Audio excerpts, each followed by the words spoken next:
नाम है हमारा नए भारत का उदय, राष्ट्रवादी आंदोलन 1858 से 1905। तो 19वीं शताब्दी के उत्तरार्ध में राष्ट्रीय राजनीतिक चेतना बहुत तेजी से विकसित हुई और भारत में एक संगठित राष्ट्रीय आंदोलन का आरंभ हुआ। दिसंबर 1885 में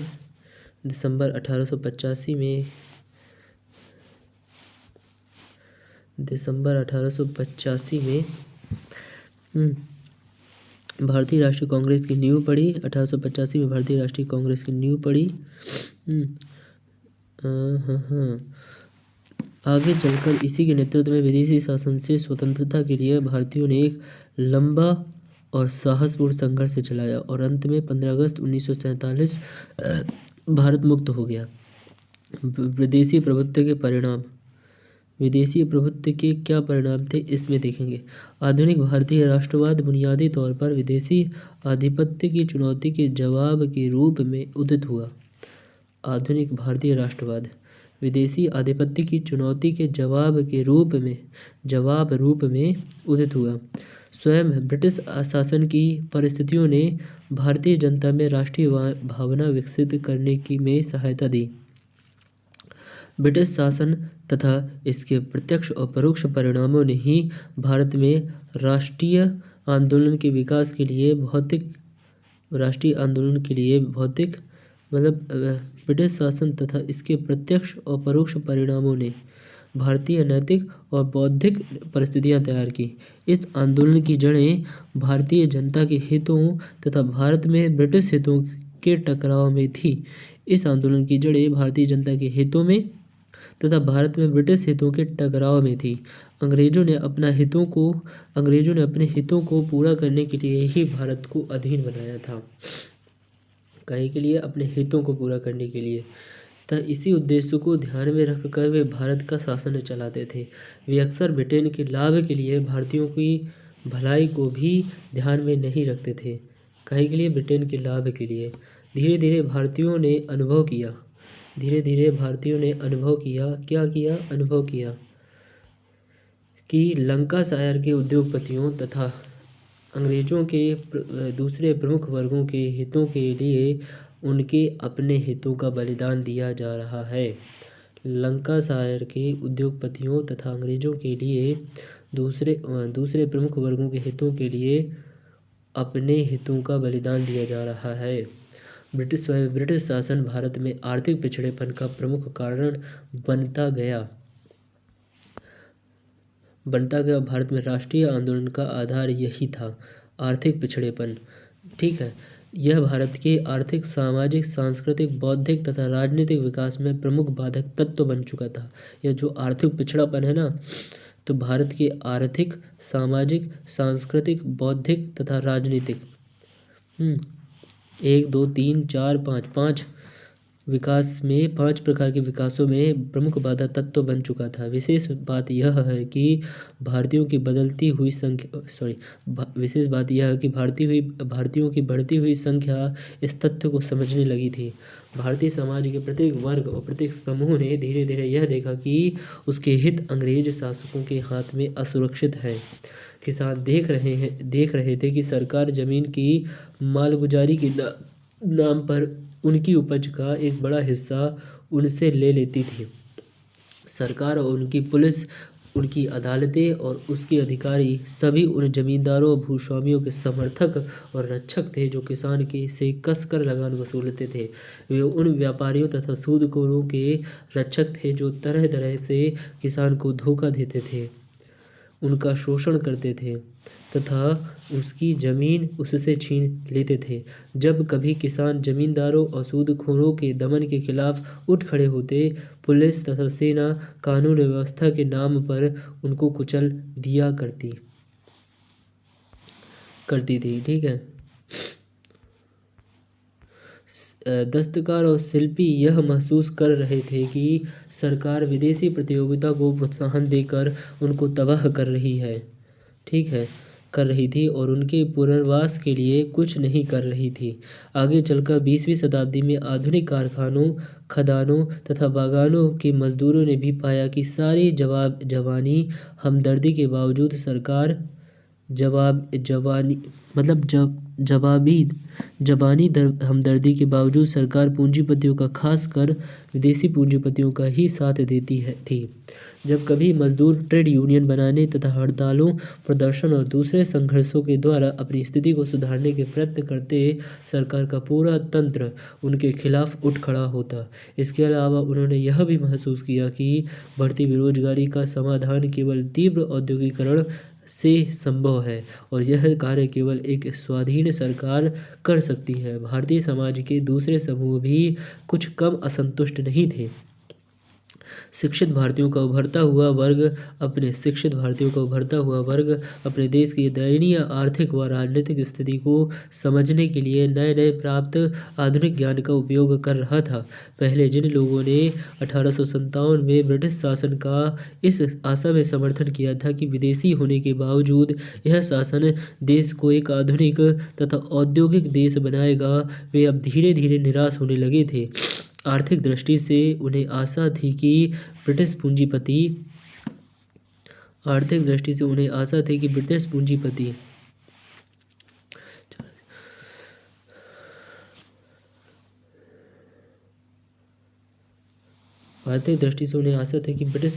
ने जैसे ब्रिटेन में उत्पादक शक्तियों को भी विकसित करेगा, भारत की उत्पादक शक्तियों को भी विकसित करेगा। लेकिन उन्होंने यह पाया कि ब्रिटेन के पूंजीवाद के इशारों पर भारत में ब्रिटिश शासन ने जो नीतियां अपनाई थी वे देश की आर्थिक दृष्टि से पिछड़ा या अल्प विकसित बनाए हुए थी। वे देश को आर्थिक दृष्टि से पिछड़ा या अल्प विकसित बनाए हुए थे और उसकी उत्पादक शक्तियों के विकास में बाधक हो रही थी। राजनीतिक स्तर पर शिक्षित भारतीय समुदाय को यह लगा कि अंग्रेजों ने पहले भारत को स्वशासन का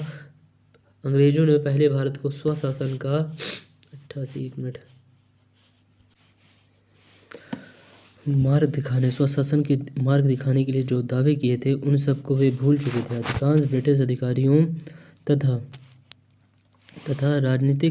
राजनीतिक नेताओं ने खुली घोषणा की थी कि अंग्रेज भारत में बने रहेंगे।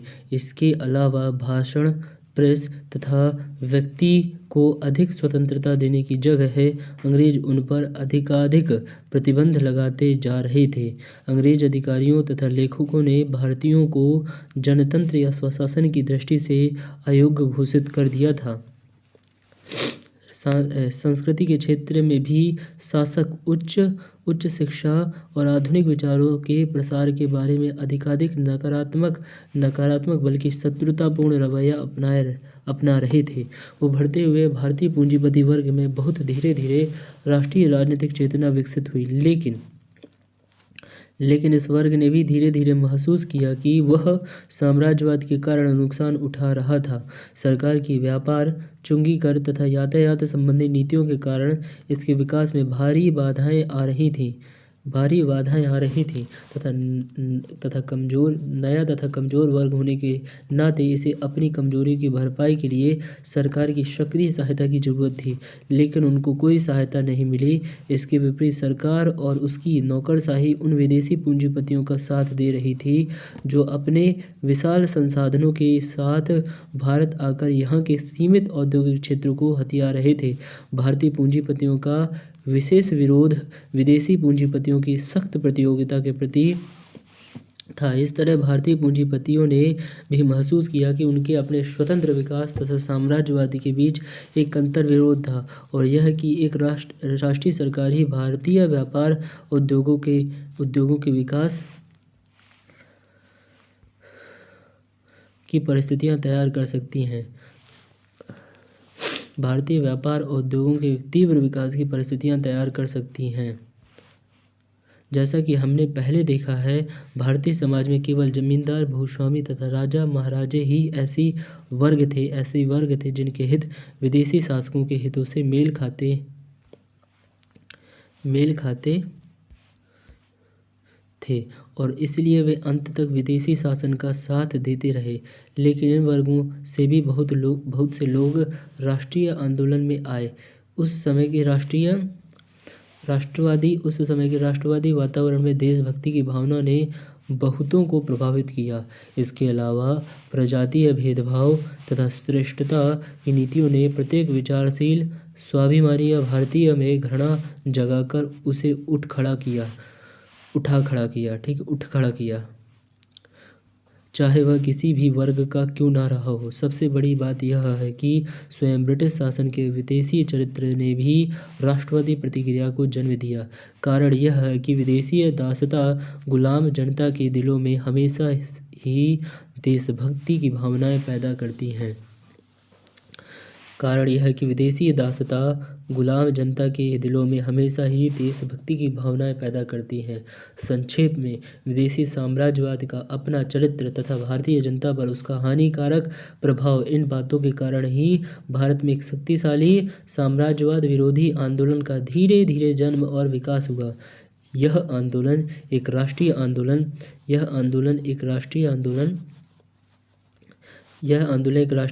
था क्योंकि यह समाज के विभिन्न वर्गों और समुदायों के लोगों को प्रेरित कर रहा था। वे अपने मतभेद भुलाकर अपने शत्रुओं के खिलाफ एकजुट हो गए।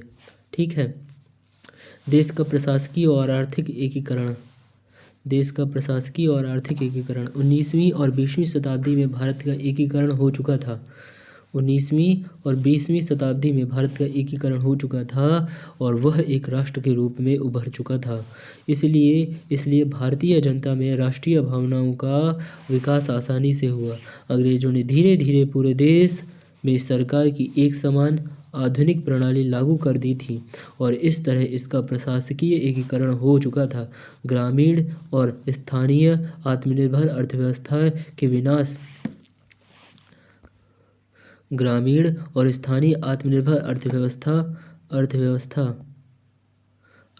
के विनाश तथा अखिल भारतीय पैमाने पर आधुनिक व्यापार तथा उद्योग की स्थापना के कारण भारत का आर्थिक जीवन निरंतर एक इकाई के रूप में ढलता चला गया तथा देश के विभिन्न भागों में रहने वाले लोगों के आर्थिक हित परस्पर संबद्ध हुए। उदाहरण के लिए भारत के किसी एक भाग में अकाल फूटता या वस्तु की कमी होती तो दूसरे सभी भागों में भी खाद्य सामग्री की कीमतों तथा उपलब्धता पर इसका प्रभाव पड़ता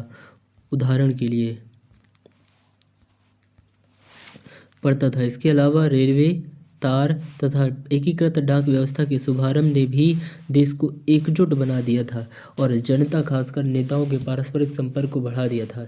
इस सिलसिले में भी विदेशी शासन का अस्तित्व ही एकता का कारण बन गया। हालांकि यह शासन सामाजिक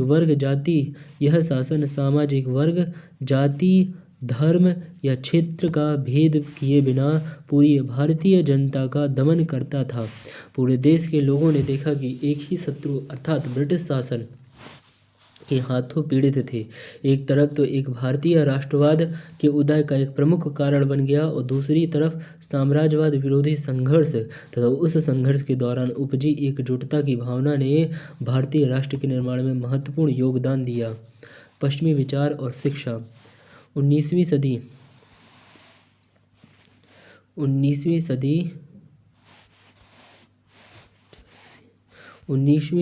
में आधुनिक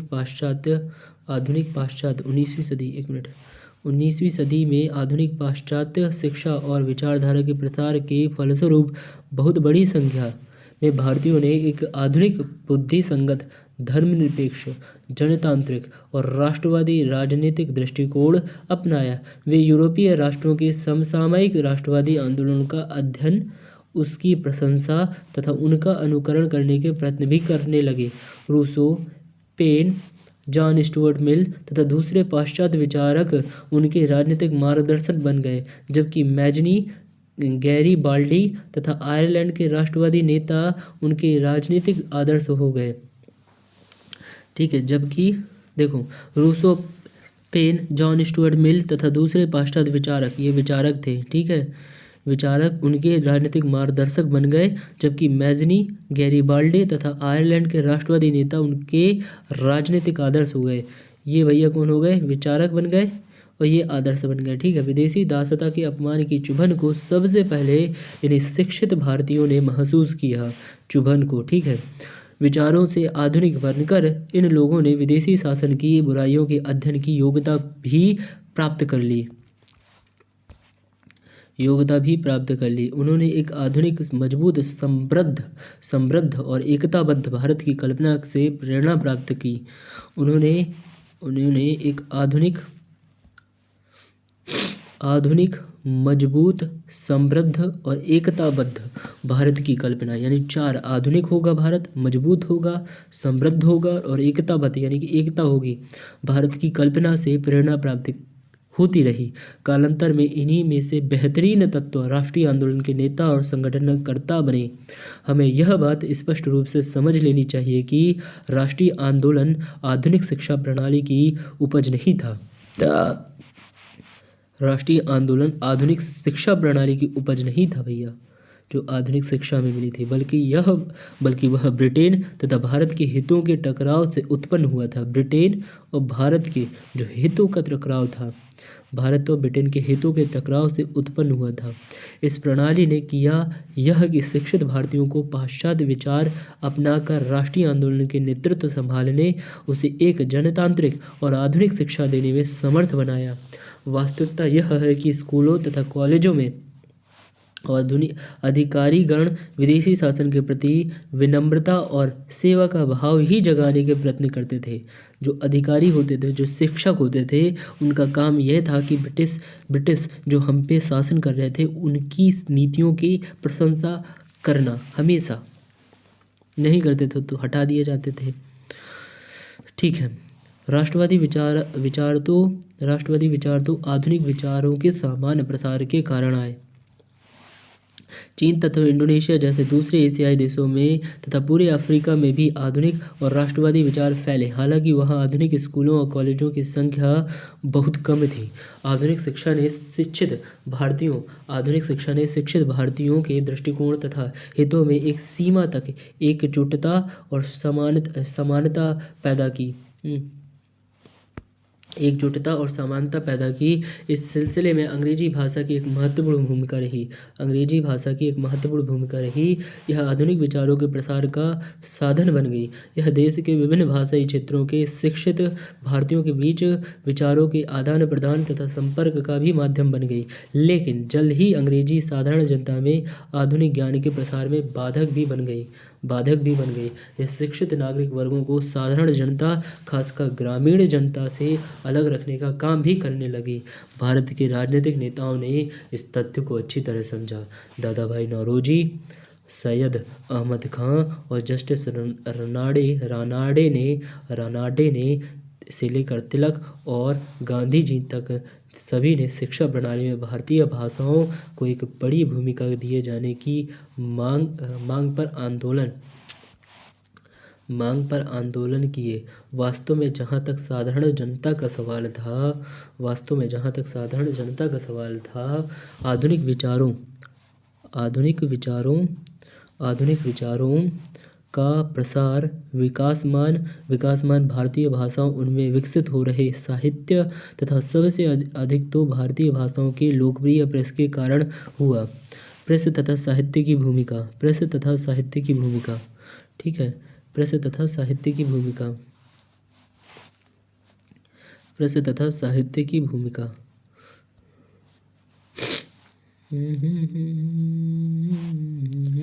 वह प्रमुख साधन प्रेस था जिसके द्वारा राष्ट्रवादी भारतीयों ने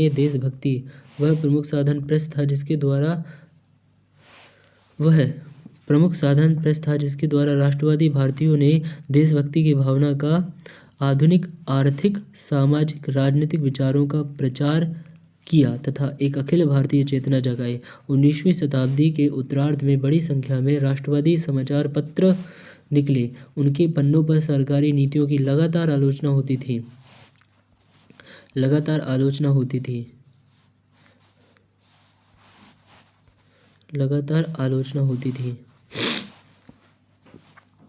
आलोचना होती थी। भारतीय दृष्टिकोण को सामने रखा जाता था। लोगों को एकजुट होकर राष्ट्रीय कल्याण के काम करने को कहा जाता था। यहाँ तथा जनता के बीच स्वशासन, जनतंत्र, औद्योगिकरण आदि के विचारों को लोकप्रिय बनाया जाता था। ठीक है। देश के विभिन्न भागों में रहने वाले राष्ट्रवादी कार्यकर्ताओं को भी परस्पर विचारों को आदान प्रदान करने में प्रेस ने समर्थ बनाया। ठीक है। उपन्यासों, निबंधों, देशभक्ति पूर्ण काव्य आदि के रूप में राष्ट्रीय साहित्य ने भी चेतना जगाने में प्रमुख भूमिका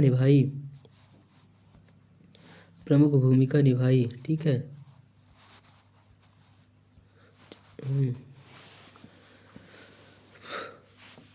बंगाल में बंकिम चंद्र चट्टोपाध्याय ने तथा रविन्द्रनाथ टैगोर, असमी में लक्ष्मी नारायण बेजबरुआ, मराठी में विष्णु शास्त्री चिपलूणकर, तमिल में सुब्रमण्य भारती, हिंदी में भारतेंदु हरिश्चंद्र, उर्दू में अल्ताफ हुसैन अली इस काल के कुछ प्रमुख राष्ट्रवादी लेखक थे।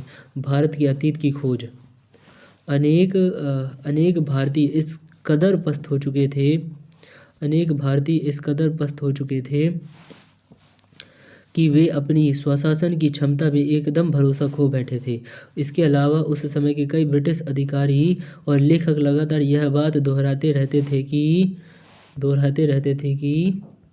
भारतीय लोग कभी भी अपना शासन चलाने के योग्य नहीं थे, कि हिंदू मुसलमान हमेशा आपस में लड़ते रहे। ठीक है। उन्होंने कहा कि योग्य नहीं थे, कि हिंदू मुसलमान हमेशा आपस में लड़ते रहे, कि भारतीयों के भाग्य में ही विदेशियों के अधीन रहना लिखा है, कि उनका धर्म और सामाजिक जीवन पतित और असभ्य रहे हैं और इस कारण वे लोकतंत्र या स्वशासन तक के काबिल नहीं हैं। इस प्रचार का जवाब देकर अनेक राष्ट्रवादी नेताओं ने जनता में आत्मविश्वास और आत्मसम्मान जगाने के लिए प्रयत्न किए। वे गर्व से भारत की सांस्कृतिक धरोहर की ओर संकेत करते और आलोचकों अशोक, चंद्रगुप्त, विक्रमादित्य और अकबर जैसे शासकों की राजनीतिक उपलब्धियों पर ध्यान दिलाया। इस कार्य में विद्वानों ने कला, स्थापत्य, साहित्य, दर्शन, विज्ञान और राजनीतिक में, देखो, कला में, साहित्य में, स्थापत्य में, ठीक है, दर्शन में, विज्ञान में और राजनीति में भारत की राष्ट्रीय धरोहर को फिर से खोज करने में जो कुछ किया, उससे इन राष्ट्रवादी नेताओं को बल तथा प्रोत्साहन मिला। दुर्भाग्य से कुछ राष्ट्रवादी नेता दूसरे छोर तक चले गए तथा भारत के अतीत की कमजोरियों और पिछड़ेपन से आंखें चुराकर गैर लोचनात्मक ढंग से उसे महिमा मंडित करने लगे। खासतौर पर प्राचीन भारत की उपलब्धियों का प्रचार करने तथा मध्यकालीन भारत की उतनी ही महान उपलब्धियों को अनदेखा करने की प्रवृत्तियों ने भी बहुत नुकसान पहुंचाया। इसके कारण हिंदुओं में सांप्रदायिक भावनाओं के विकास को प्रोत्साहन मिला। साथ ही इसकी जवाबी प्रवृत्ति के रूप में मुसलमान सांस्कृतिक और ऐतिहासिक प्रेरणा पाने के लिए अरबों तथा तुर्कों के इतिहास की ओर नज़र करने लगे। इसके अलावा पश्चिम के सांस्कृतिक साम्राज्यवाद को चुनौती का जवाब देते समय बहुत से भारतीय यह भी भूल गए जाते थे कि भारत की जनता कई क्षेत्रों में सांस्कृतिक दृष्टि से पिछड़ी थी। इससे गर्व तथा आत्मसंतोष की एक झूठी भावना पनपी जो भारतीयों को अपने समाज के आलोचनात्मक अध्ययन से रोकती थी। इसके कारण सामाजिक सांस्कृतिक पिछड़ेपन के खिलाफ संघर्ष कमजोर हुआ तथा अनेक भारतीय दूसरों में पनपी हुई प्रवृत्तियों और नए विचारों से विमुख रहे। शासकों का जातीय दंभ।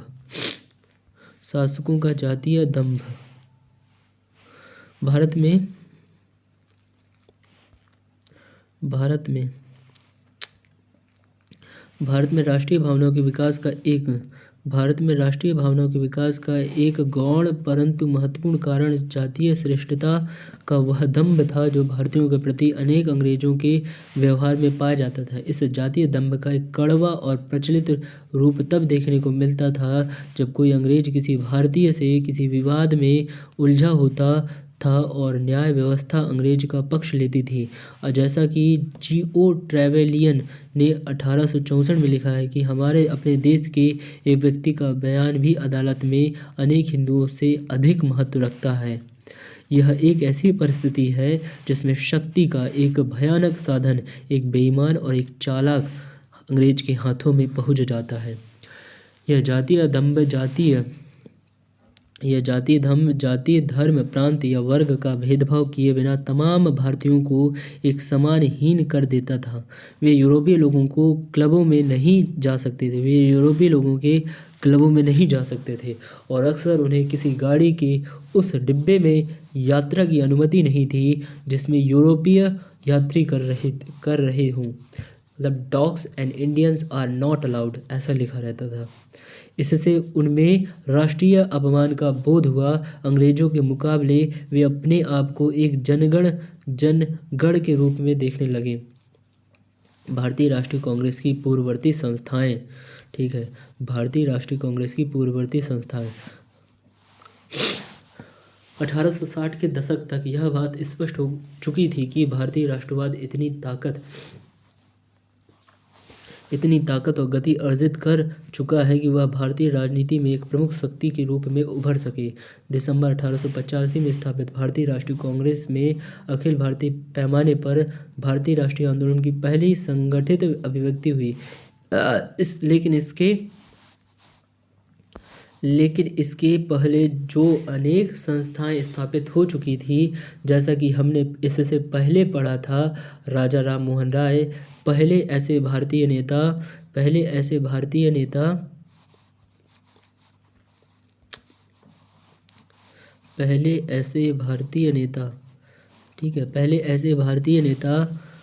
थे जिन्होंने भारत में राजनीतिक सुधारों के लिए आंदोलन चलाया।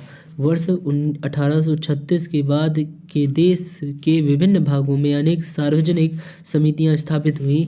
इन सभी समितियों पर धनी तथा अभिजात वर्ग लोगों का प्रभुत्व था, जिनको तब गणमान्य व्यक्ति कहा, यानी कि एलीट गणमान्य व्यक्ति कहा जाता था, और इसका चरित्र प्रांतीय या स्थानीय था। इन्होंने प्रशासन में सुधार और प्रशासन में भारतीय लोगों की भागीदारी के लिए काम किया तथा ब्रिटिश संसद को लंबे प्रार्थना पत्र लिखे जिनमें भारतीयों की मांग रखी जाती थी। 1858 के बाद के काल में शिक्षित भारतीयों तथा अंग्रेजों के भारतीय प्रशासन के बीच की खाई धीरे धीरे बढ़ती गई। ब्रिटिश शासन के चरित्र तथा भारतीयों के लिए उसके दुष्परिणामों का अध्ययन करने के बाद ये शिक्षित भारतीय समाज में ब्रिटिश नीतियों के अधिकाधिक मुखर आलोचक बन गए। जो शिक्षित भारतीय थे आलोचक बन गए। उनका असंतोष धीरे धीरे राजनीतिक कार्यकलाप में अभिव्यक्त हुआ। उस समय तक मौजूद समितियों राजनीतिक चेतना प्राप्त भारतीयों को संतुष्ट करने में असफल रहीं। 1866 में लंदन में दादाभाई नौरोजी ने ईस्ट इंडिया एसोसिएशन 1866 में ईस्ट इंडिया एसोसिएशन की स्थापना की। इसका उद्देश्य भारतीय प्रश्नों पर विचार करना तथा भारत के कल्याण की दिशा में ब्रिटेन के नेताओं को प्रभावित करना था। बाद में उन्होंने प्रमुख भारतीय नगरों में भी इस एसोसिएशन की शाखाएं स्थापित की। वर्ष 1825 में जन्मे दादाभाई ने अपना पूरा जीवन राष्ट्रीय आंदोलन को समर्पित कर दिया। जल्द ही उन्हें भारत का पितामह, grand old man of India कहा जाने लगा। वे भारत के पहले आर्थिक विचारक भी थे। अपने अर्थशास्त्रीय लेखन में उन्होंने सिद्ध किया कि भारत की गरीबी का कारण अंग्रेजों द्वारा उसका शोषण तथा यहाँ का धन ब्रिटेन भेजना। तीन बार दादाभाई को भारतीय राष्ट्रीय कांग्रेस ने अपना अध्यक्ष चुनकर उनका सम्मान किया। और वास्तव में वे भारत के उन जनप्रिय राष्ट्रवादी नेताओं की लंबी कतार के अग्रणी नेता थे जिनका नाम भर जनता के हृदय में हलचल मचाने के लिए काफ़ी था। कांग्रेस पूर्व राष्ट्रवादी संगठनों में सबसे महत्वपूर्ण कलकत्ता में स्थापित इंडियन एसोसिएशन थी। बंगाल के युवा राष्ट्रवादी ब्रिटिश इंडिया एसोसिएशन की रूढ़िवादी और जमींदारी समर्थक नीतियों से धीरे धीरे ऊब रहे थे। वे व्यापक सार्वजनिक महत्व के सवालों पर लंबा राजनीतिक आंदोलन छेड़ना चाहते थे। प्रतिभाशाली लेखक वक्ता सुरेंद्रनाथ बनर्जी के रूप में उन्हें एक नेता भी मिल गया। बनर्जी अपने अधिकारियों द्वारा बहुत ही अन्यायपूर्ण ढंग से इंडियन सिविल सर्विस से बाहर कर दिए गए थे, क्योंकि वे अधिकारी अपनी सर्विस में किसी स्वतंत्र विचार वाले भारतीय की उपस्थिति नहीं बर्दाश्त कर सके। बनर्जी ने 1865 में कलकत्ता के छात्र के सामने राष्ट्रवादी विषयों पर प्रभावशाली भाषण देकर अपना राजनीतिक जीवन शुरू किया। सुरेंद्रनाथ तथा आनंद मोहन बोस के नेतृत्व में बंगाल के इन युवा राष्ट्रवादियों ने जुलाई 1876 में इंडियन एसोसिएशन की नींव रखी। इस एसोसिएशन ने अपने सामने राजनीतिक प्रश्नों पर भारतीय जनता को एकताबद्ध करने का लक्ष्य रखा। अपनी ओर बड़ी संख्या में जनता को खींचने के लिए इसने निर्धन वर्गों के लिए कम सदस्यता शुल्क निर्धारित किया। बंगाल के शहरों और गांवों तथा बंगाल से बाहर अनेक शहरों में भी इस एसोसिएशन की कई शाखाएं खोल दी गईं। भारत के दूसरे भागों में भी युवक लोग सक्रिय थे। जस्टिस रनाडे तथा उसके साथियों ने 1870 में पूना सार्वजनिक सभा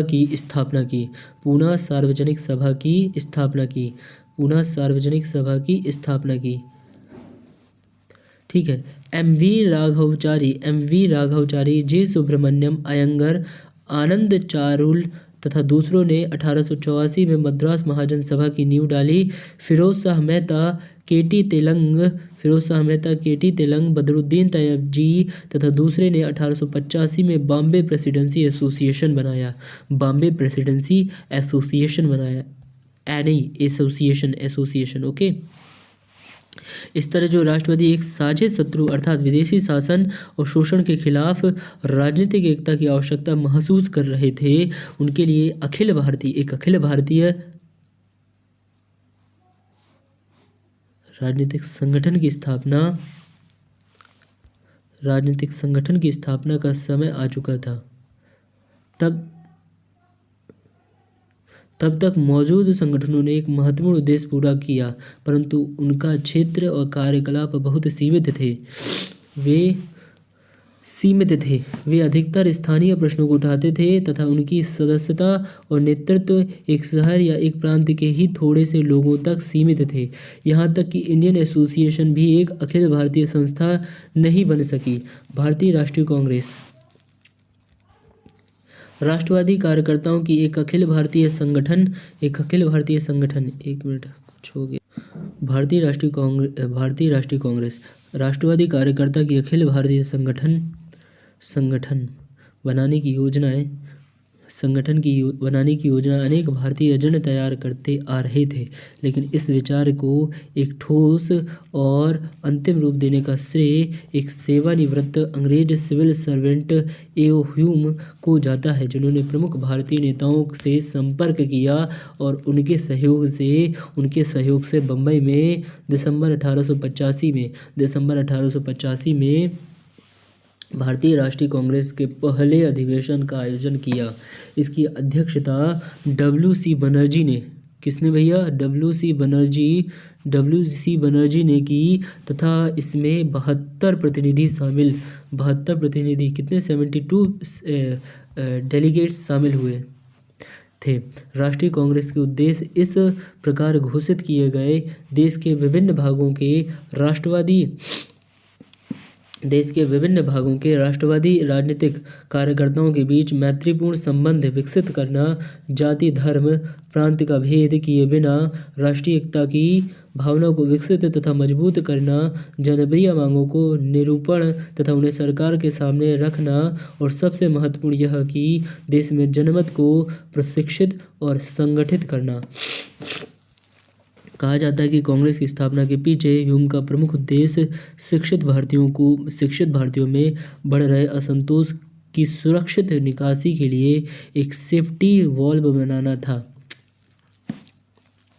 वे असंतुष्ट राष्ट्रवादी शिक्षित वर्गों तथा असंतुष्ट किसान जनता की आपसी मेल को रोकना चाहते थे। वे असंतुष्ट राष्ट्रवादी शिक्षित वर्गों तथा असंतुष्ट किसान जनता की आपसी मेल को रोकना चाहते थे, मगर यह सेफ्टी वॉल का सिद्धांत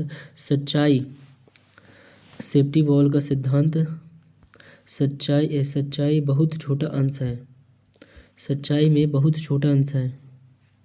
सच्चाई का बहुत छोटा अंश है और यह पूरा अपर्याप्त तथा भ्रामक है। राष्ट्रीय कांग्रेस सबसे बढ़कर राजनीतिक चेतना प्राप्त भारतीयों की इस आकांक्षा का प्रतिनिधित्व करती थी कि उनकी आर्थिक और राजनीतिक प्रगति के लिए कार्यरत एक राष्ट्रीय संगठन बनाया जाए। हम पहले ही देख चुके हैं कि कुछ जबरदस्त शक्तियों के कार्यरत होने के परिणाम स्वरूप देश में राष्ट्रीय आंदोलन पहले से ही फैल रहा था। इस आंदोलन के जन्म के लिए किसी एक व्यक्ति या कुछ एक व्यक्तियों को श्रेय नहीं दिया जा सकता। ह्यूम के अपने उद्देश्य भी मिले जुले थे। वे सेफ्टी वॉल बनाने के विचार से कहीं अधिक श्रेष्ठ विचारों से प्रेरित थे। वे भारत से तथा इसके गरीब किसानों से सचमुच प्यार करते थे। कुछ भी हो, राष्ट्रीय कांग्रेस को जन्म देने में जिन भारतीय नेताओं ने ह्यूम से सहयोग किया, वे ऊंचे चरित्र वाले देशभक्त लोग थे। उन्होंने जानबूझकर ह्यूम की सहायता इसलिए ली थी कि वे राजनीतिक कार्यकलाप के आरंभ में ही अपने प्रयासों के प्रति सरकार की शत्रुता मोल लेना नहीं चाहते थे। उन्हें आशा थी कि एक सेवानिवृत्त सिविल सर्वेंट की उपस्थिति अधिकारियों की आशंकाओं का समाधान करेगी। अगर ह्यूम कांग्रेस का उपयोग एक सेफ्टी वॉल के रूप में करना चाहते थे, तो कांग्रेस के आरंभिक नेता को आशा थी कि वे ह्यूम का उपयोग एक तड़ित चालक के रूप में कर सकेंगे। इस तरह 1885 में राष्ट्रीय कांग्रेस की स्थापना के साथ छोटे पैमाने पर लेकिन संगठित रूप में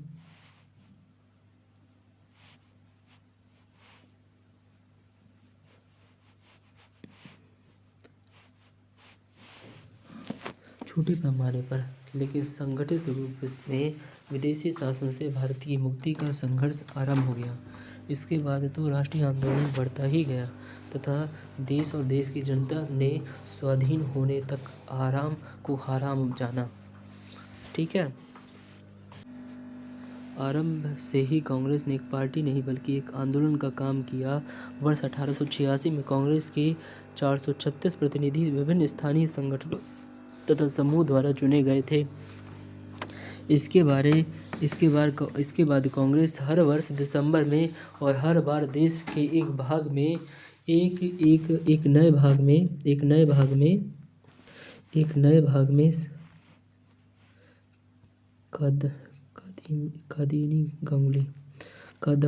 कादम्बिनी गांगुली ऐसी कुछ नाम है इनका, अपने अधिवेशन करती रही। जल्द ही इसके प्रतिनिधियों की संख्या बढ़कर हजारों में पहुंच गई। इसके प्रतिनिधियों में अधिकांश लोग वकील, पत्रकार, व्यापारी और उद्योगपति, अध्यापक और जमींदार होते थे। 1890 में कलकत्ता विश्वविद्यालय की पहला महिला स्नातक कादम्बिनी गांगुली ने कांग्रेस के अधिवेशन को संबोधित किया। यह इस बात का प्रतीक था कि भारत का स्वाधीनता संग्राम स्त्रियों को उस पतित अवस्था से उबारेगा जिसमें वे सदियों के कालक्रम में पहुंचा दी गई थी। सदियों के काल भारतीय राष्ट्रीय कांग्रेस कोई एक धारा नहीं थी जिसमें राष्ट्रवाद की नदी आगे बढ़ी। प्रांतीय सम्मेलन और स्थानीय समितियों और राष्ट्रवादी समाचार पत्र भी बढ़ते हुए राष्ट्रवादी आंदोलन के प्रमुख उद्घोषक थे। खासकर प्रेस राष्ट्रवादी विचारों तथा राष्ट्रवादी आंदोलन को फैलाने का प्रमुख साधन बन गया। इस काल के अधिकांश समाचार पत्र निश्चित ही व्यापार के रूप में नहीं चलाए जाते थे, बल्कि राष्ट्रवादी गतिविधियों के मुखपत्र के रूप में आरंभ किए जाते थे। व्यापार के रूप में नहीं चलाए जाते थे समाचार पत्र, बल्कि राष्ट्रवादी गतिविधियों के मुख्य पत्र के रूप में आरंभ किए जाते थे। राष्ट्रीय फोटो है शिशिर कुमार घोष, बदरुद्दीन तैयब जी, ठीक है, जी सुब्रमण्यम अय्यर जी, और ये है दादा भाई नौरोजी और दिनसा इवाचा के साथ गोपाल कृष्ण गोखले जी दाहिने खड़े। यह चित्र लंदन में 1897 में लिया गया था, ठीक है।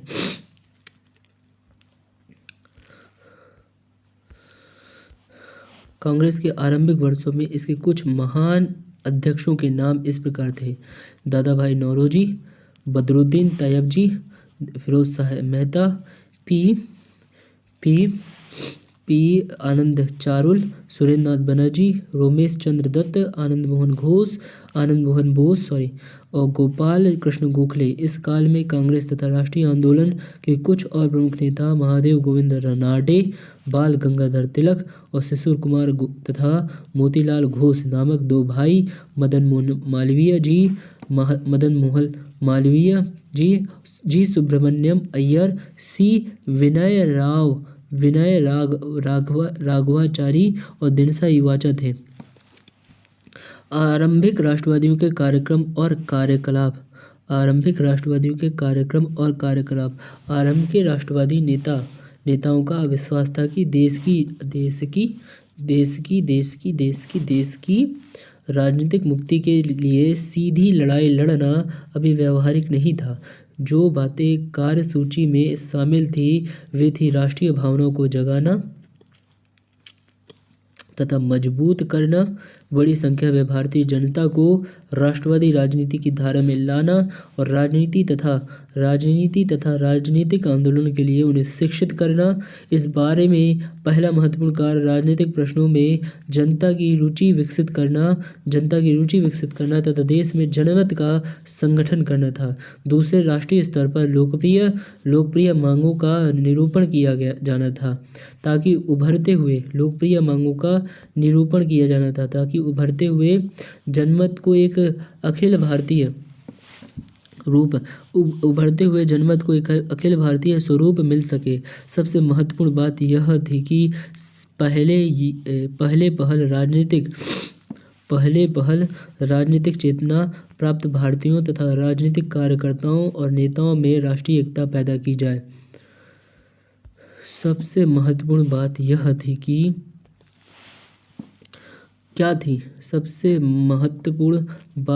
थी कि पहल राजनीतिक चेतना प्राप्त भारतीयों तथा राजनीतिक कार्यकर्ताओं और नेताओं में राष्ट्रीय एकता पैदा की जाए। आरंभिक राष्ट्रीय नेता इस बात को अच्छी तरह समझते थे कि भारत अभी हाल ही में एक राष्ट्र बनने की प्रक्रिया में पहुंचा है। दूसरे शब्दों में, भारत अभी एक नवोदित राष्ट्र था।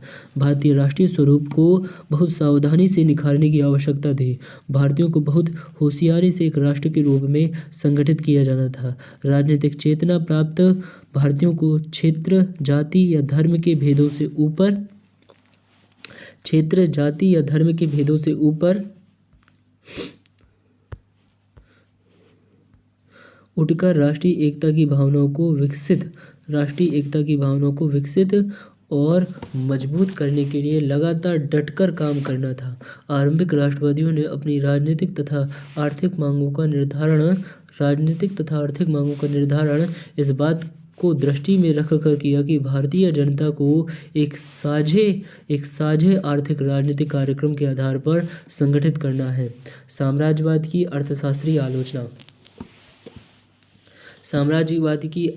अर्थशास्त्रीय आलोचना आरंभिक राष्ट्रवादियों का संभवतः सबसे महत्वपूर्ण राजनीतिक कार्य था। उन्होंने तत्कालीन औपनिवेशिक आर्थिक शोषण के सभी तीनों रूपों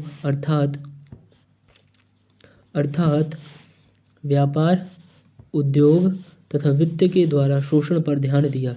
उन्होंने अच्छी तरह समझा कि ब्रिटेन के आर्थिक साम्राज्यवाद का मूल तत्व भारतीय अर्थव्यवस्था को ब्रिटिश अर्थव्यवस्था के अधीन बनाना था। भारत में एक औपनिवेशिक अर्थव्यवस्था के मूल तत्वों को विकसित करने के ब्रिटिश प्रयासों का उन्होंने तीखा विरोध किया। ये तत्व थे: कच्चा माल पैदा करने वाले देश ब्रिटिश उद्योगों में पैदा माल के लिए मंडी तथा विदेशी पूंजी के निवेश के क्षेत्र के रूप में भारत का रूपांतरण। विदेशी पूंजी के निवेश के क्षेत्र में भारत का रूपांतरण। उन्होंने इस औपनिवेशिक ढांचे पर आधारित सरकार की लगभग सभी महत्वपूर्ण आर्थिक नीतियों के खिलाफ एक शक्तिशाली आंदोलन खड़ा किया। आर्थिक पिछड़ेपन और यहाँ आधुनिक उद्योग धंधों तथा कृषि के विकास की असफलताओं को लेकर दुखी थे। उन्होंने अंग्रेजों द्वारा भारतीय आर्थिक शोषण को इसके लिए जिम्मेदार ठहराया। आरंभिक राष्ट्रवादी भारत की बढ़ती गरीबी, आर्थिक पिछड़ेपन और यहाँ आधुनिक उद्योग धंधों तथा कृषि के विकास की असफलताओं को लेकर दुखी थे। दादा भाई नौरोजी ने 1881 में ही घोषित कर दिया था कि ब्रिटिश शासन एक स्थायी, बढ़ता हुआ तथा लगातार बढ़ता हुआ विदेशी आक्रमण है। ब्रिटिश शासन जो धीरे धीरे सही मगर पूरी तरह देश को नष्ट कर रहा है। भारत के परंपरागत हस्त उद्योग को नष्ट करने तथा आधुनिक उद्योग के विकास में बाधा डालने के लिए राष्ट्रवादियों ने सरकार की आर्थिक नीतियों की आलोचना की। पहले तो हस्त उद्योग को नष्ट किया, फिर आधुनिक उद्योगों के विकास में बाधा डालने के लिए आर्थिक नीतियों की आलोचना की। उनमें अधिकांश ने भारतीय रेलवे, बागानों तथा उद्योगों में विदेशी पूंजी के भारी निवेश का विरोध किया। उनका तर्क यह था कि इससे भारतीय पूंजीपतियों का उत्पीड़न होगा और भारत की अर्थव्यवस्था तथा राजनीतिक प्रणाली पर ब्रिटेन का दबदबा और मजबूत होगा। उन्हें विश्वास था कि विदेशी पूंजी के निवेश से मौजूदा पीढ़ी ही नहीं बल्कि भावी पीढ़ियों के लिए भी गंभीर आर्थिक और राजनीतिक खतरे पैदा होंगे। उन्होंने बतलाया कि भारत की निर्धनता को दूर करने का प्रमुख उपाय आधुनिक उद्योगों का तीव्र विकास है। वे चाहते थे कि सरकार चुंगी द्वारा संरक्षण तथा प्रत्यक्ष आर्थिक सहायता देकर आधुनिक उद्योगों को प्रोत्साहन दे। भारतीय उद्योगों को बढ़ावा देने के लिए उन्होंने स्वदेशीय अर्थात भारतीय मालों के उपयोग तथा ब्रिटिश मालों के बहिष्कार के विचार को प्रोत्साहित किया। उदाहरण के लिए 1896 में एक व्यापक स्वदेशी कार्यक्रम के अंग के रूप में पूना तथा महाराष्ट्र के दूसरे नगरों में विदेशी वस्त्रों की खुलेआम होली जलाई गई। 1896 में राष्ट्रवादियों को शिकायत थी कि भारत की दौलत इंग्लैंड ले जाई जा रही है और उन्होंने मांग की इस दोहन को रोका जाए। किसानों पर करों का बोझ कम करने के लिए उन्होंने जमीन की मालगुजारी बंटाने के संथाल पर निरंतर आंदोलन चलाया।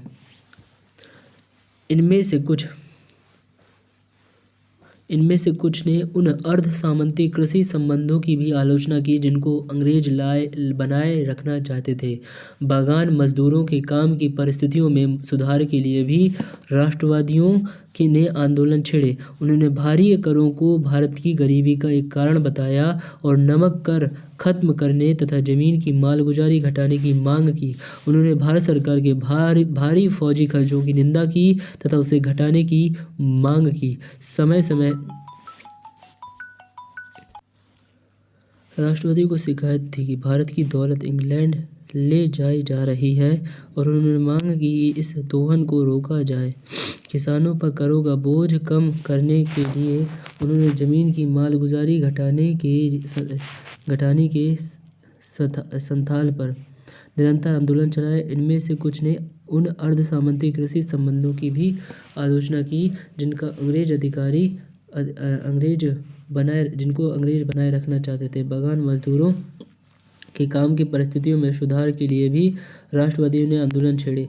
उन्होंने भारी करों को भारत की गरीबी का एक कारण बताया और नमक कर खत्म करने तथा जमीन की मालगुजारी घटाने की मांग की। उन्होंने भारत सरकार के भारी फौजी खर्चे की निंदा की तथा इसे घटाने की मांग की।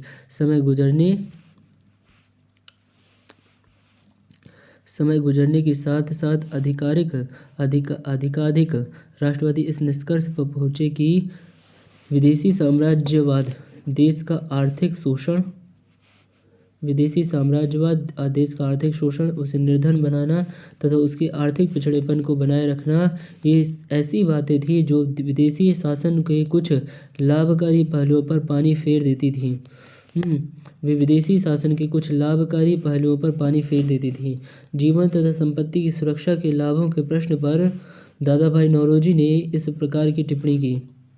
मजे की बात यह है कि भारत में जीवन और संपत्ति की सुरक्षा प्राप्त है, मगर यथार्थ में ऐसी कोई बात नहीं है। जीवन और संपत्ति केवल एक ही अर्थ या रूप में जीवन और संपत्ति की सुरक्षा प्राप्त है, अर्थात लोग एक दूसरे की या देसी तानाशाहों की हिंसा से सुरक्षित है। एक दूसरे की या देसी तानाशाहों की हिंसा से सुरक्षित है, परंतु इंग्लैंड की अपनी जकड़ से संपत्ति को सुरक्षा नहीं है और परिणामस्वरूप जीवन को बिल्कुल सुरक्षा प्राप्त नहीं है। भारत की संपत्ति सुरक्षित नहीं है। जो कुछ सुरक्षित और अच्छी तरह सुरक्षित है वह यह है कि इंग्लैंड पूरी तरह सुरक्षित तथा निश्चित है और इस तरह पूरी सुरक्षा पाकर वह इस समय 3 या 4 करोड़ पाउंड प्रति वर्ष की दर से भारत की संपत्ति बाहर ले जा रहा है या यही उसका भक्षण कर रहा है। इसलिए मैं यह कहने की जुर्रत करूँगा कि भारत की संपत्ति या उसके जीवन को सुरक्षा प्राप्त नहीं है। भारत के लाखों लाख लोगों के लिए जीवन का अर्थ आधा पेट भोजन, लाखों लोगों के लिए जीवन का अर्थ क्या है?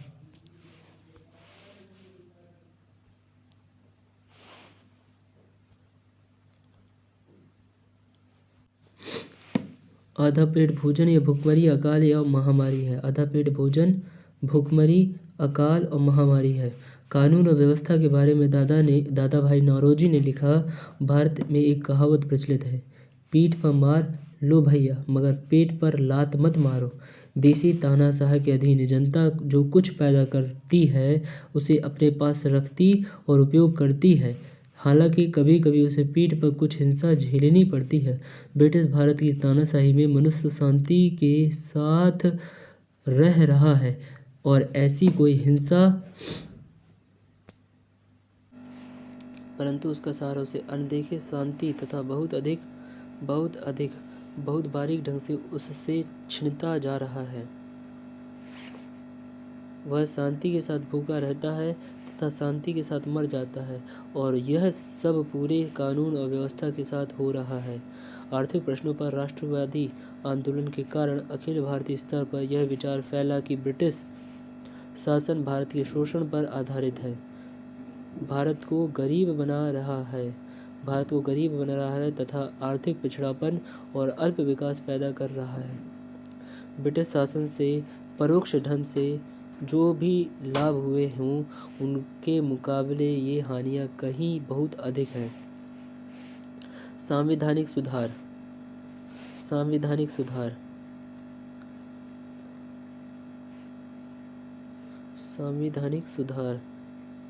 ठीक है। शुरू के राष्ट्रवादियों का आरंभ से ही यह विश्वास था कि भारत में अंततः लोकतांत्रिक स्वशासन लागू होना चाहिए, लेकिन उन्होंने इस लक्ष्य को फौरन प्राप्त किए जाने की मांग नहीं की। उनकी तात्कालिक मांगें अत्यधिक साधारण थीं। ये एक कदम उठाकर स्वाधीनता की मंजिल तक पहुंचना चाहते थे। वे बहुत सावधान भी थे कि सरकार उनकी गतिविधियों को कुचल न दे। वर्ष 1885 से 1892 तक वे विधायी परिषदों के प्रसार और सुधार की ही मांग उठाते रहे। उनके आंदोलनों के दबाव में ब्रिटिश सरकार को 1882 में भारतीय परिषद कानून पास करना पड़ा और इस कानून द्वारा शाही विधायी परिषद तथा प्रांतीय परिषदों में सदस्यों की संख्या बढ़ा दी गई। ठीक है, इनमें से कुछ सदस्यों को भारतीय अप्रत्यक्ष चुनाव द्वारा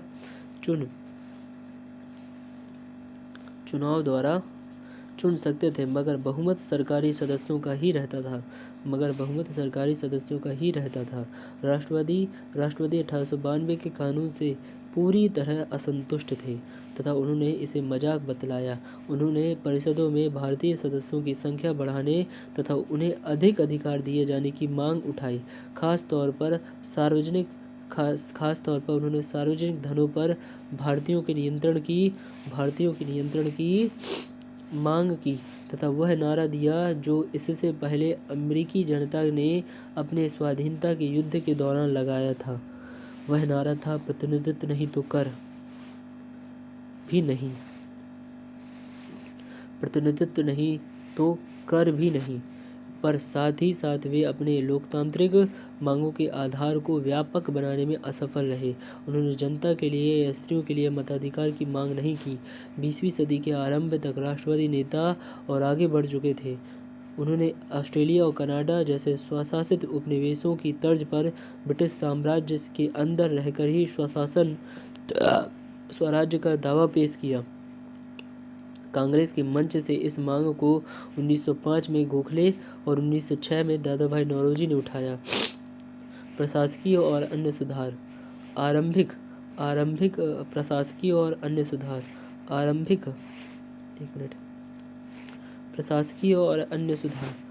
प्रशासकीय और अन्य सुधार। आरंभिक राष्ट्रवादी व्यक्तिवादी प्रशासकीय फैसलों के निर्भीक आलोचक थे। ठीक है, तथा उन्होंने भ्रष्टाचार, निकम्मापन और दमन से ग्रस्त शासन प्रणाली के सुधार के लिए अथक प्रयास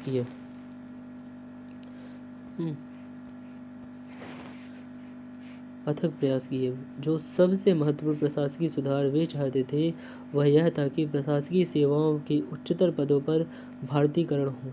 उच्चतर पदों पर उन्होंने आर्थिक, राजनीतिक और नैतिक आधारों पर यह मांग उठाई। आर्थिक दृष्टि से उच्चतर पदों पर यूरोपीय एकाधिकार दो कारणों से हानिकारक था। यूरोपीय लोगों को बहुत ऊंचे वेतन दिए जाते थे और इससे भारत का प्रशासन बहुत खर्चीला हो जाता था, जबकि समान योग्यता वाले भारतीयों को कम वेतन पर रखा जा सकता था। यूरोपीय लोग अपने वेतन का एक बड़ा भाग भारत से बाहर भेज देते थे और उनको पेंशन भी इंग्लैंड से अदा किया जाता था। इससे भारत की संपत्ति का दोहन और बढ़ता था। राजनीतिक दृष्टि से राष्ट्रवादियों का मत था कि इन सेवाओं का भारतीयकरण करने पर प्रशासन भारत की आवश्यकताओं के प्रति सजग होता और इस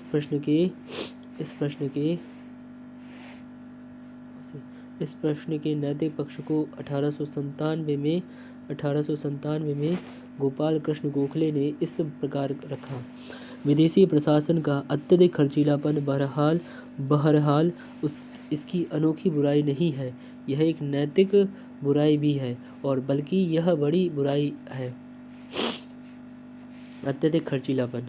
वर्तमान व्यवस्था में भारतीय जाति का कद घटने या उसकी वृद्धि के रुकने की प्रक्रिया चल रही है।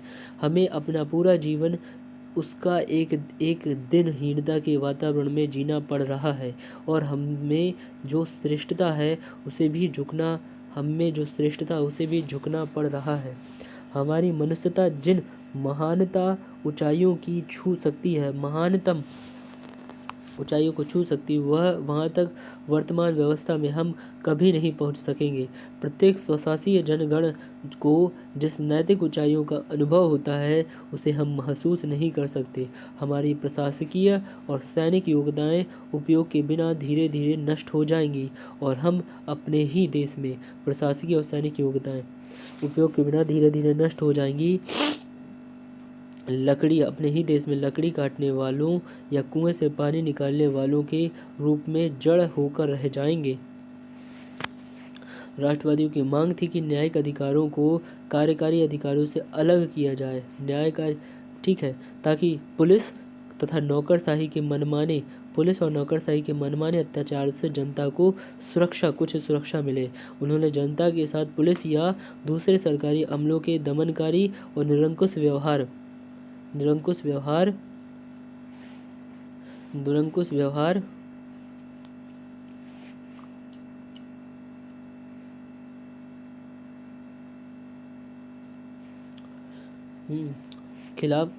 खिलाफ आंदोलन छेड़े। उन्होंने कानूनी प्रक्रिया में लगने वाली देरी तथा न्याय व्यवस्था के ऊंचे खर्च की आलोचना की।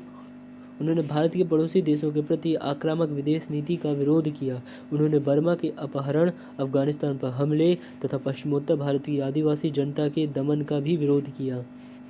उन्होंने सरकार से आग्रह किया कि वह राज्य की ओर से कल्याणकारी गतिविधियां चलाए। उन्होंने जनता में प्राथमिक शिक्षा में प्रसार पर बहुत अधिक जोर बहुत अधिक जोर दिया। उन्होंने तकनीकी और उच्च शिक्षा की सुविधाएं बढ़ाने की मांग उठाई। सूदखोरों के चंगुल से किसानों को बचाने के लिए उन्होंने कृषि बैंकों की स्थापना की मांग की। वे चाहते थे कि सरकार खेती के विकास तथा देश को अकाल से बचाने के लिए बड़े पैमाने पर सिंचाई की योजनाएं लागू करे। उन्होंने चिकित्सा तथा स्वास्थ्य सुविधाओं को बढ़ाने तथा पुलिस को ईमानदार, कुशल तथा जनप्रिय बनाने के लिए पुलिस व्यवस्था में सुधार की मांग उठाई। राष्ट्रवादी नेताओं ने उन भारतीय मजदूरों के पक्ष में भी आवाज उठाई जो गरीबी से मजबूर होकर रोजगार की तलाश में दक्षिण Africa, Malaya, Mauritius, West Indies तथा ब्रिटिश गुयाना चले जाते थे। इनमें से अधिकांश देशों में उन्हें निर्मम दमन तथा जातीय भेदभाव का सामना करना पड़ा था। राष्ट्रवादियों की मांग थी कि न्यायिक अधिकारों को कार्यकारी अधिकारों से अलग किया जाए ताकि पुलिस तथा नौकरशाही के मनमाने अत्याचारों से जनता को सुरक्षा मिले। उन्होंने जनता के साथ पुलिस या दूसरे सरकारी अमलों के दमनकारी और निरंकुश व्यवहार के खिलाफ आंदोलन छेड़े। उन्होंने कानून प्रक्रिया में लगने वाली देरी तथा न्याय व्यवस्था के ऊंचे खर्च की आलोचना की। उन्होंने भारतीय पड़ोसी देशों के प्रति आक्रामक विदेश नीति का विरोध किया। उन्होंने बर्मा के अपहरण, अफगानिस्तान पर हमले तथा पश्चिमोत्तर भारत की आदिवासी जनता के दमन का भी विरोध किया। उन्होंने सरकार से आग्रह किया कि वह राज्य की ओर से कल्याणकारी गतिविधियां चलाए। उन्होंने जनता में प्राथमिक शिक्षा के प्रसार पर बहुत अधिक जोर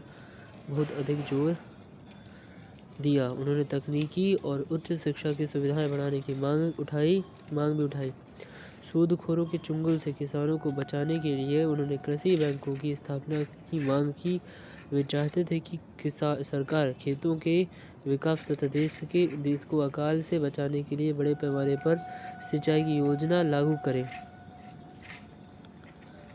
उन्होंने चिकित्सा तथा स्वास्थ्य सुविधाओं को बढ़ाने तथा पुलिस को ईमानदार, कुशल तथा जनप्रिय बनाने के लिए पुलिस व्यवस्था में सुधार की मांग भी उठाई। राष्ट्रवादी नेताओं ने उन भारतीय मजदूरों के पक्ष में भी आवाज उठाई जो गरीबी से मजबूर होकर रोजगार की तलाश में दक्षिण Africa, Malaya, Mauritius, West Indies तथा ब्रिटिश गुयाना में चले जाते थे। इनमें से अधिकांश देशों में उन्हें निर्मम दमन तथा जातीय भेदभाव का सामना करना पड़ता था। यह बात दक्षिण अफ्रीका के बारे में खास तौर पर सच थी, जहां भारतीयों के मूलभूत मानव अधिकारों की रक्षा के लिए मोहनदास करमचंद गांधी एक जनसंघर्ष चला रहे थे। नागरिक शिक्षा की रक्षा। ठीक है, आरंभ में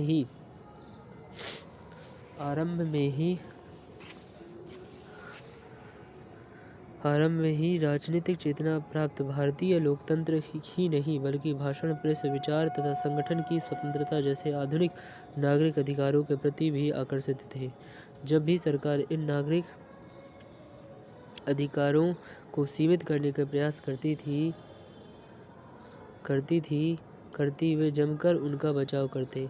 यही वह काल था जिसमें राष्ट्रवादी राजनीतिक कार्य के फलस्वरूप आमतौर पर पूरी भारतीय जनता, खासतौर पर शिक्षित वर्गों में लोकतांत्रिक विचार अपनी जड़ें जमाने लगे। वास्तव में लोकतांत्रिक स्वतंत्रता का संघर्ष स्वाधीनता के लिए राष्ट्रीय संघर्ष का अभिन्न अंग बन गया। वर्ष 1897 में बम्बई की सरकार ने बाल गंगाधर तिलक, दूसरे कई नेताओं और समाचार पत्रों के संपादकों को सरकार के खिलाफ असंतोष भड़काने के लिए गिरफ्तार कर लिया और उन पर मुकदमा चलाया। उनको लंबी कैद की सजाएं दी गई। इसी के साथ पूना के 2 नेता नाटू भैयों को बिना किसी मुकदमे के अंडमान भेज दिया गया। जनता की स्वतंत्रता पर इस हमले का पूरे देश में विरोध हुआ। कोलभैया नेता नाटू भाइयों को तिलक, जिन्हें अभी तक मुख्यतः महाराष्ट्र में ही जाना जाता था, रातों रात अखिल भारतीय नेता बन गए। राजनीतिक कार्य की विधियाँ। 1905 तक भारतीय राष्ट्रीय आंदोलन पर उन लोगों का वर्चस्व था जिन्होंने प्राय नरमपंथी राष्ट्रवादी कहा जाता था। कानून की सीमा में रहकर संवैधानिक आंदोलन, धीरे धीरे व्यवस्थित ढंग से राजनीतिक प्रगति, इन शब्दों में नरमपंथियों की राजनीतिक कार्यपद्धति को संक्षेप में रखा जा सकता है। उनका विश्वास था कि अगर जनमत को उभारा और संगठित किया जाए और प्रार्थना पत्रों, सभाओं, प्रस्तावों तथा भाषणों के द्वारा अधिकारियों तक जनता की मांगों को पहुंचाया जाए, तो वे धीरे धीरे एक एक करके इन मांगों को पूरा करेंगे। इसलिए उनके राजनीतिक कार्य की दो दिशाएं थीं। प्रथम भारत की जनता में राजनीतिक चेतना तथा राष्ट्रीय भावना जगाने के लिए एक शक्तिशाली जनमत तैयार करना तथा जनता को राजनीतिक प्रश्नों पर शिक्षित और एकताबद्ध करना।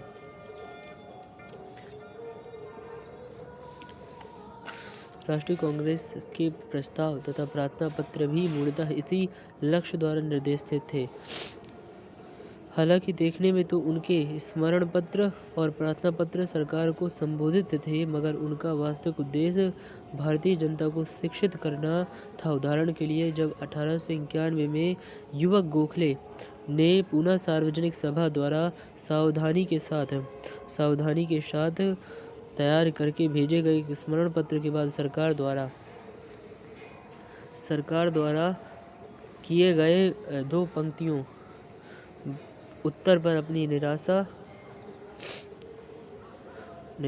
व्यक्त की, तो जस्टिस रानडे ने इसकी व्याख्या इस प्रकार की: आप अपने देश के इतिहास में हमारे स्थान को नहीं समझते।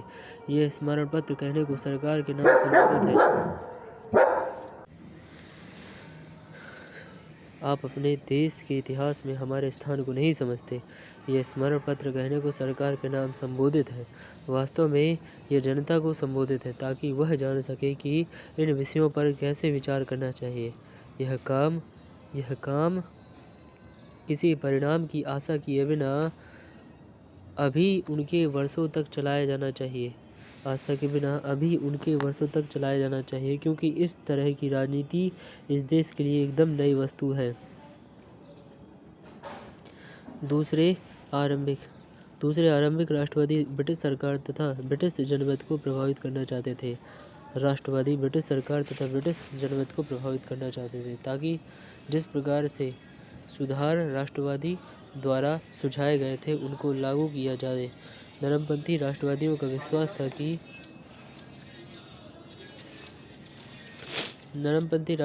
विश्वास था कि ब्रिटिश जनता और संसद भारत के साथ न्याय तो करना चाहती थी, मगर उन्हें यहाँ की वास्तविक स्थिति की जानकारी नहीं थी। इसलिए भारतीय जनमत को शिक्षित करने के साथ साथ नरमपंथी राष्ट्रवादी ब्रिटिश जनमत को शिक्षित करने के प्रयास भी कर रहे थे। इस उद्देश्य से उन्होंने ब्रिटेन में जमकर प्रचार कार्य किया। भारतीय पक्ष को सामने रखने के लिए उन्होंने प्रमुख भारतीयों के दल ब्रिटेन भेजे। वर्ष 1889 में भारतीय राष्ट्रीय कांग्रेस की एक ब्रिटिश समिति बनाई गई। इस समिति ने 1890 में इंडिया नामक एक पत्रिका भी निकाली आरंभ की। दादाभाई नौरोजी ने अपने जीवन तक आय का एक बड़ा हिस्सा इंग्लैंड में रहकर यहाँ की जनता में भारत की मांग का प्रचार करने में लगा दिया। ठीक है। भारतीय राष्ट्रीय आंदोलन के अध्ययनकर्ता कभी कभी भ्रम में पड़ जाते थे जब वे पाते हैं कि प्रमुख भारतीय नेता अंग्रेजों के प्रति वफादारी की बड़ी बड़ी कस्में खाते थे। इन कस्मों का अर्थ हरगिज़ यह नहीं है कि वे सच्चे देशभक्त नहीं थे या वे कायर लोग थे। उनका दिल से विश्वास था कि ब्रिटेन के साथ भारत का राजनीतिक संबंध बने रहना चाहिए। इतिहास के उस चरण में भारत के हित में था। इसलिए उनकी योजना अंग्रेजों को भगाने की नहीं बल्कि ब्रिटिश शासन का रूपांतरण करके उसे एक राष्ट्रीय शासन के समान बनाने की थी। बाद में जब उन्होंने ब्रिटिश शासन की बुराइयों को तथा सुधार की राष्ट्रवादी मांगों को स्वीकार करने में सरकार की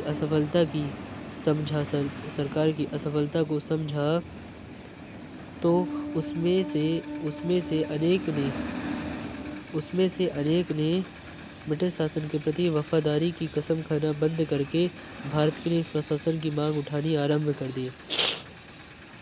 इसके अलावा उनमें से अनेक केवल इसलिए नरमपंथी थे क्योंकि वे समझते थे कि विदेशी शासकों को खुलकर चुनौती देने का समय अभी नहीं आया था। जनता की भूमिका। सकुचित सामाजिक सुधार आरंभिक राष्ट्रीय आंदोलन की बुनियादी कमजोरी थी।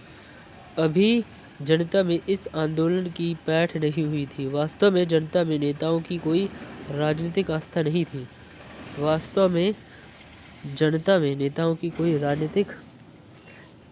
नहीं थी। सक्रिय राजनीतिक संघर्ष छेड़ने की समस्याओं का वर्णन करते हुए गोपाल कृष्ण गोखले ने कहा कि देश में विभाजन तथा उपविभाजन की एक अंतहीन श्रृंखला है। जनता का अधिकांश भाग अज्ञान से भरा हुआ है तथा विचार और भावना के पुराने तरीकों से कसकर चिपका हुआ है और यह जनता हर प्रकार के परिवर्तन की विरोधी है और परिवर्तन को समझती नहीं है। इस प्रकार नरमपंथी नेताओं का विश्वास था कि औपनिवेशिक शासन के खिलाफ जुझारू जन संघर्ष तभी छेड़ा जा सकता है जबकि भारतीय समाज के बहुविधि तत्वों को एक राष्ट्र के सूत्र में बांधा जा चुका हो। जुझारू जन संघर्ष तभी छेड़ा जा सकता है जबकि भारतीय समाज के बहुविधि तत्वों को एक राष्ट्र के सूत्र में बांधा जा चुका हो, सूत्र में, ठीक है। परंतु वास्तव में यह संघर्ष था जिनके दौरान भारतीय राष्ट्र का निर्माण हो सकता था। जनता के प्रति इस गलत दृष्टिकोण का नतीजा यह हुआ कि राष्ट्रीय आंदोलन के आरंभिक चरण में जनता की निष्क्रिय भूमिका ही रही। इससे राजनीतिक नरमी का जन्म हुआ। जनता के समर्थन के अभाव में वे जुझारू राजनीतिक उपाय नहीं अपना सकते थे। हम आगे देखेंगे कि बाद के राष्ट्रवादी लोग नरमपंथियों से ठीक इसी अर्थ में भिन्न थे, ठीक है। फिर भी आरंभिक राष्ट्रीय आंदोलन के संकुचित सामाजिक आधार से हम यह निष्कर्ष नहीं निकालना चाहिए आरंभिक सामाजिक आधार से हमें यह निष्कर्ष नहीं निकालना चाहिए कि यह उन्हीं सामाजिक वर्गों के संकुचित हितों तक सीमित था जो इसमें शामिल थे। इसके कार्यक्रम और इसकी नीतियों भारतीय जनता के सभी वर्गों के हितों से जुड़ी हुई थी और औपनिवेशिक वर्चस्व के विरुद्ध उदीयमान भारतीय राष्ट्रीय का प्रतिनिधित्व करती थी। इसकी नीतियों भारतीय जनता के सभी वर्गों के हितों से जुड़ी थी और औपनिवेशिक वर्चस्व के विरुद्ध उदीयमान भारतीय राष्ट्रीय का प्रतिनिधित्व करती थी। सरकार का रवैया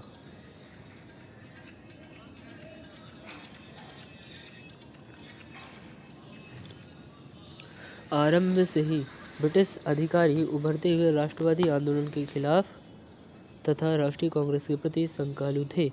वायसराय डफरिन ने ह्यूम को सुझाव दिया कि कांग्रेस राजनीतिक नहीं बल्कि सामाजिक मामलों को देखे और इस तरह उसने राष्ट्रीय आंदोलन को दिशा भ्रष्ट करना चाहा, लेकिन कांग्रेस के नेताओं ने ऐसा परिवर्तन करने से इनकार कर दिया। परंतु जल्द ही यह स्पष्ट हो गया कि राष्ट्रीय कांग्रेस अधिकारियों के हाथों का खिलौना नहीं बन सकती और यह धीरे धीरे भारतीय राष्ट्रवाद का केंद्र बिंदु बनती जा रही थी।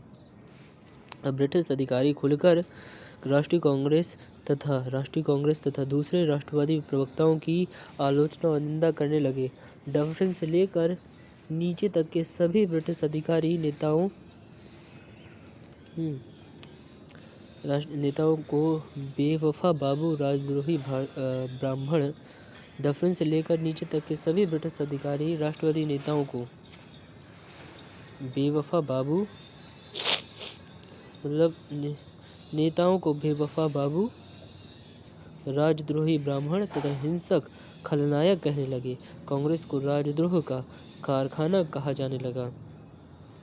डफरिन ने 1887 में एक सार्वजनिक भाषण में राष्ट्रीय कांग्रेस पर हमला किया, उसे जनता के एक बहुत सूक्ष्म भाग का प्रतिनिधित्व बताकर उसकी हंसी उड़ाई। ठीक है।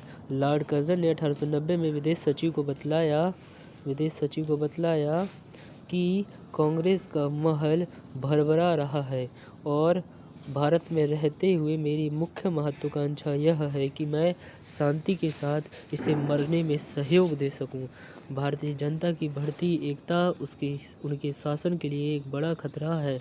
यह महसूस करके अंग्रेज अधिकारियों ने बांटो और राज करो यानी डिवाइड एंड रूल की नीति को और भी जमकर लागू किया। उन्होंने सैयद अहमद खान, ये कब की बात है, लॉर्ड डफरिन ने कब कहा था, 1890 में। 1906 में मुस्लिम लीग का निर्माण कर दिया। 1905 में बंगाल का विभाजन कर दिया। फिर हिंदू महासभा को प्रोत्साहित किया, यानी कि थोड़ी थोड़ी करके सबके पाले में जाके बैटिंग करते रहे। ठीक है। भारतीय जनता की बढ़ती ठीक है। उन्होंने सैयद अहमद खान, बनारस के राजा शिव प्रसाद तथा दूसरे ब्रिटिश समर्थक व्यक्तियों को प्रोत्साहित किया कि वे कांग्रेस के खिलाफ आंदोलन चलाएं। उन्होंने हिंदुओं और मुसलमानों में भी फूट डालने की कोशिश की। राष्ट्रवाद का विकास रोकने के लिए उन्होंने एक तरफ छोटी छोटी छूटें देने और दूसरी तरफ निर्मम दमन करने की नीति अपनाई। आरंभिक राष्ट्रीय आंदोलन का मूल्यांकन। कुछ आलोचकों का विचार है कि राष्ट्रवादी आंदोलन और राष्ट्रीय कांग्रेस को आरंभिक चरण में अधिक सफलता नहीं मिली। जिन सुधारों के लिए राष्ट्रवादियों ने आंदोलन छेड़े, उनमें से बहुत थोड़े सुधार ही सरकार ने लागू किए। इस आलोचना में बहुत कुछ सच्चाई है, मगर आरंभिक राष्ट्रीय आंदोलन को असफल घोषित करना भी आलोचकों के लिए सही नहीं है।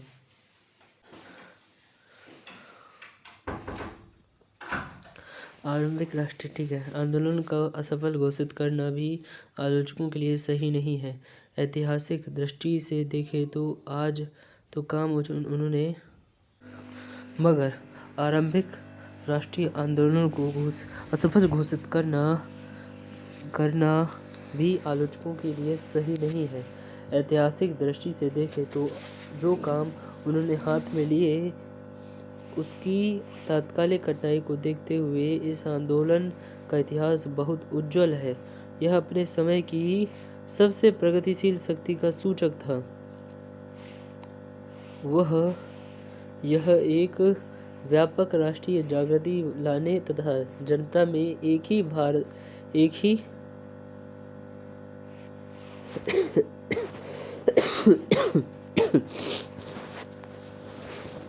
यह अपने समय की सबसे प्रगतिशील शक्ति का सूचक था। यह एक व्यापक राष्ट्रीय जागृति लाने तथा जनता में एक ही भारतीय राष्ट्र के सदस्य होने की भावना जगाने में सफल रहा। इसने एक ही भारतीय राष्ट्र के सदस्य होने की भावना जगाने में सफल रहा। इसने भारतीय जनता को उनके साझे राजनीतिक, आर्थिक, सामाजिक तथा सांस्कृतिक हितों से जुड़े होने तथा साम्राज्यवादी के रूप में सारे शत्रु के अस्तित्व के प्रति जागरूक किया और इस प्रकार उनको एक राष्ट्र में एकताबद्ध किया, जिसने जनता को राजनीतिक कार्य में प्रशिक्षित किया। उनमें जनतंत्र, नागरिक स्वतंत्रताओं, धर्मनिरपेक्षता तथा राष्ट्रवाद के विचारों को लोकप्रिय बनाया। उनमें आधुनिक दृष्टिकोण जगाया तथा ब्रिटिश शासन की बुराइयों को उनके सामने रखा। सबसे बड़ी बात यह है कि भारत में ब्रिटिश साम्राज्यवाद के सही चरित्र को निर्ममतापूर्वक उजागर करने में आरंभिक राष्ट्रवादियों ने अग्रगामी भूमिका निभाई। उन्होंने लगभग प्रत्येक महत्वपूर्ण आर्थिक प्रश्न को देश की राजनीतिक रूप से पराधीन स्थिति से जोड़ा। साम्राज्यवाद की उनकी शक्तिशाली अर्थशास्त्रीय आलोचना ब्रिटिश शासन के खिलाफ बाद के सक्रिय जनसंघर्ष के दौरान राष्ट्रवादी आंदोलन का एक प्रमुख अस्त्र बन गई। अपने आर्थिक आंदोलन के दौरान ब्रिटिश शासन के निर्मम शोषक चरित्र को बेनकाब करके उन्होंने उसके नैतिक आधारों को भी कमजोर किया। आरंभिक राष्ट्रवादी आंदोलनों ने एक साझा राजनीतिक आर्थिक कार्यक्रम भी पेश किया, जिसके आधार पर भारतीय जनता एकजुट होकर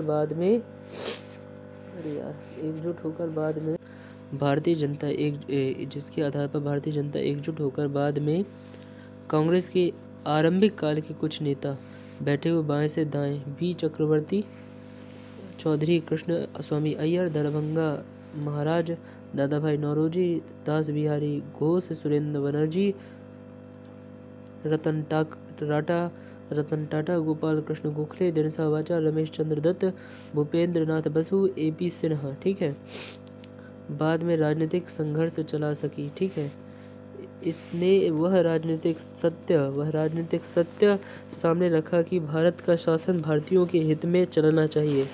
ठीक है, भारत का शासन भारतीयों के हित में चलना चाहिए। इसने राष्ट्रवादी के प्रश्न को भारतीय जीवन का एक प्रमुख प्रश्न बना दिया।